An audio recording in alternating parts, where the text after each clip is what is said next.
সব্যসাচী লেখক সৈয়দ শামসুল হকের প্রতি জাতির বিনম্র শ্রদ্ধা। ফুল দিলেন রাষ্ট্রপতি। সর্বস্তরের মানুষের অশ্রুসিক্ত বিদায়।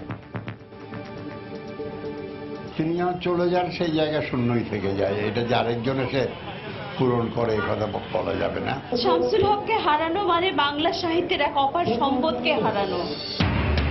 যুদ্ধাপরাধীদের বিচার সহ অভ্যন্তরীণ বিষয় নিয়ে মন্তব্য করায় সার্ক সম্মেলন বর্জন করে বাংলাদেশ, বললেন পররাষ্ট্র প্রতিমন্ত্রী।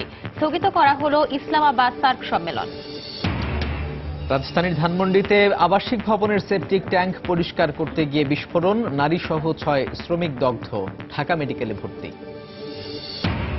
প্রযুক্তির কল্যাণে জীবনযাত্রা পাল্টালেও বেড়েছে সাইবার অপরাধীর সংখ্যা। প্রশাসনে নজরদারির অভাব, বলছেন বিশেষজ্ঞরা।